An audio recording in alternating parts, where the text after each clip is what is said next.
Hey guys, it's Jules. So today I'm going to be answering your most frequently asked questions, and I'm going to be talking about myself, my journey with music, what I'm working on right now, and most importantly, and what you guys are most curious about is my experience as an ex-K-pop trainee, a foreign and European ex-K-pop trainee, and what I'm working on right now and my current plans. So my first question is, how did you go from growing up in Europe to training as a K-pop trainee? And why do people seem to misunderstand your story so much? I love this question. Maybe some of you know, but in Europe, there's not much like of a music industry. So the main music industries in like USA and Korea, those are the biggest music industries. So for me as European, I always felt like I had to kind of adapt and try to enter one of those businesses, like those industries, either America or Korea. And I felt more aligned with Korea because idols, what they mostly do is sing and dance and rap and all that stuff, whereas the USA was more focused on like soloist and just singing, and I felt like I was more of a performer and rather than like just a singer. So that's why I also I auditioned for Korean companies. And many of you don't know, but actually in the USA there's no auditions. Like for Korean companies, you send an audition and then you hear whether you passed or not, and then you go on to the next round and you get into the company. But to get into the American industry, there's no auditions, and I thought that was so weird because like, how do you get into the industry? That's the biggest question, right? But that's the thing, most artists in the US or just globally, what they do is they have to make music by themselves and put it out there. Like literally, they have to start without a company. They go to studio, they write their songs, record it, and then they put it out there.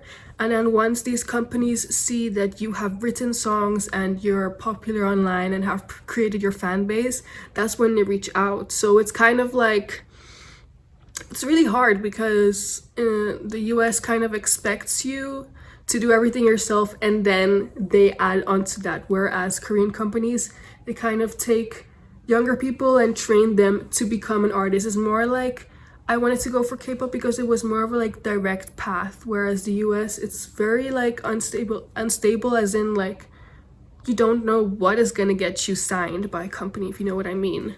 And I think what most people misunderstand about my story is that they think that I was naive. Like they were saying how foreigners complain when they realize that Korea is not a K-drama. I never thought Korea was a K-drama. Just because I'm European and wanted to enter the K-pop industry because of my genuine passion for music does not mean I was like one of those people that just wanted to move to Korea because I thought Korea was so great and everything.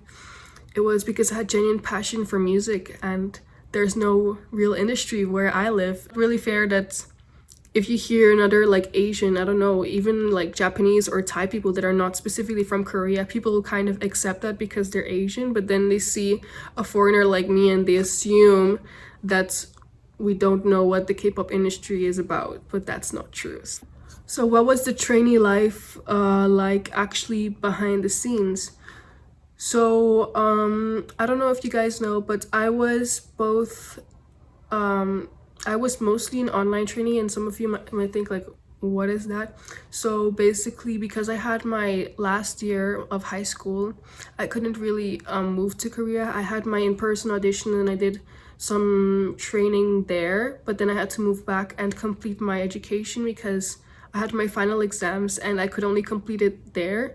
Luckily, my company allowed me to do that, and what we would do is have Zoom calls, and then they would kind of analyze my skills like through video calls. And what I would also do is like, even if I had no like teacher next to me physically, I had to meet those standards at monthly evaluations each month.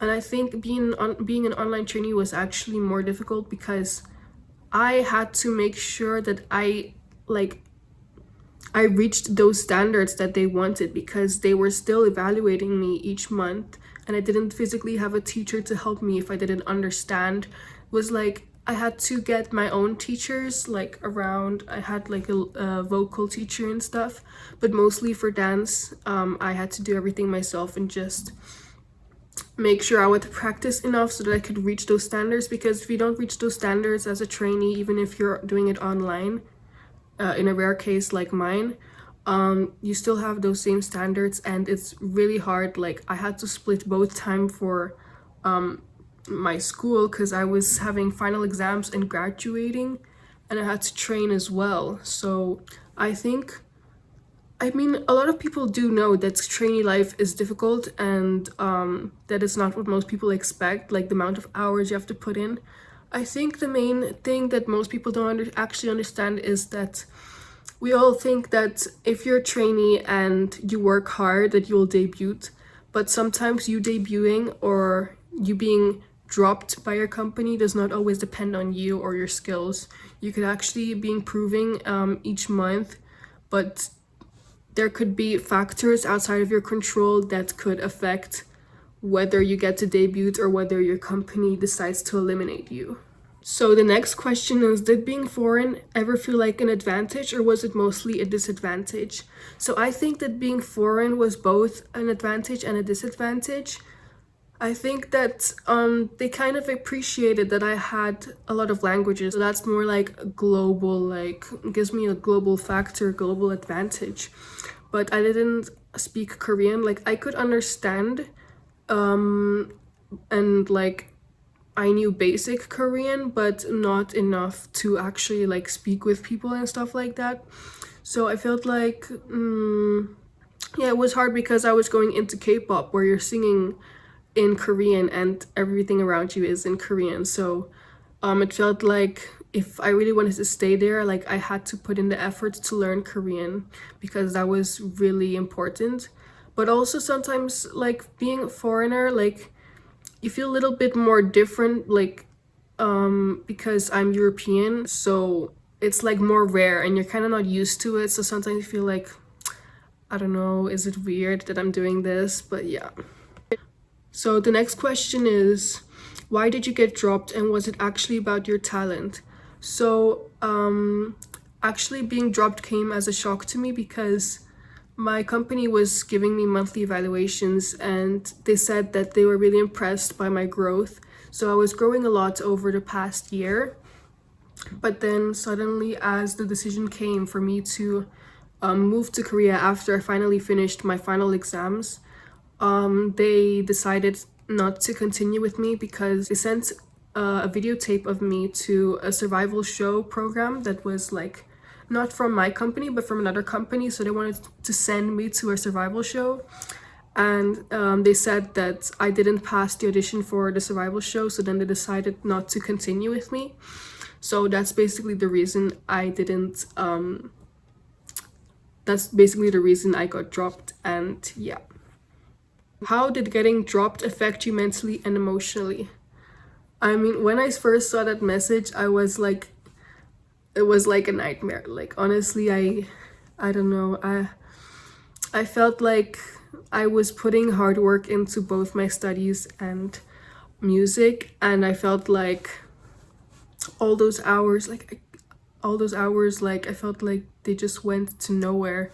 That's what it mostly felt like. And I was very worried because I was like, if I have no company, what am I gonna do now? Is my dream just ruined?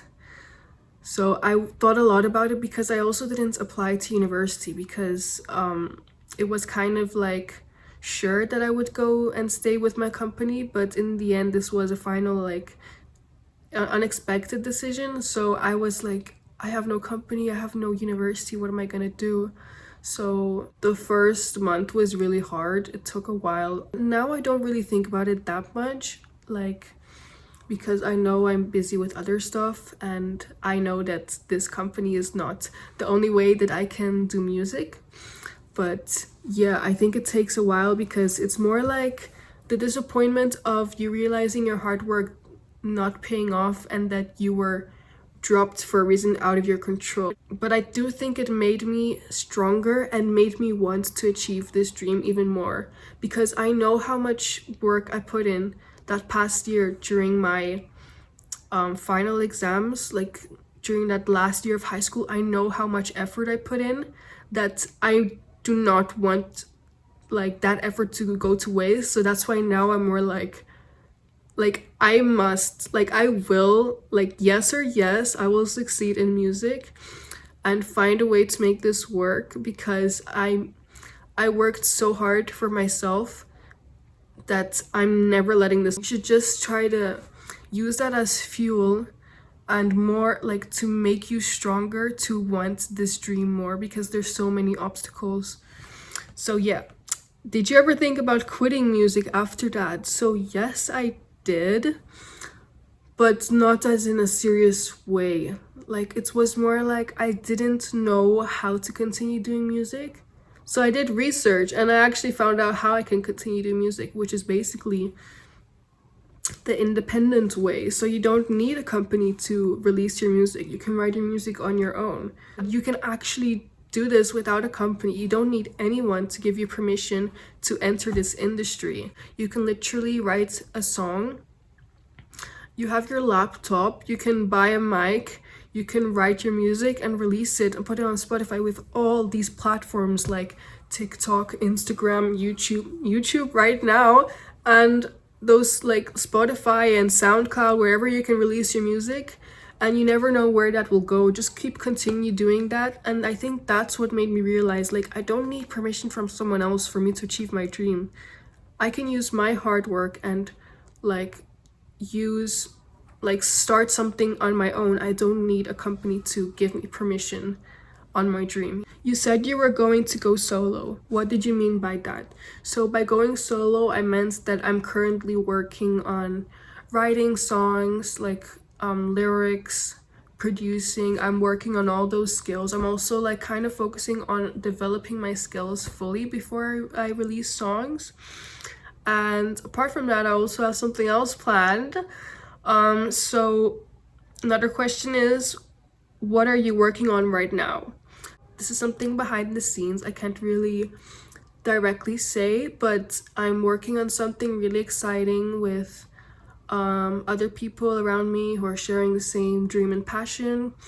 It's a project other than me individually, so it's something apart from my solo career.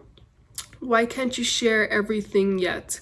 So that's because this is relatively new and we kind of want to keep things private, but time will tell. You guys will see soon. And yeah, so that was my Q&A. If you want me to make a part 2 or any other questions you want to ask me, leave them below in the comments and I'll be answering them. Thank you for watching, guys. Bye.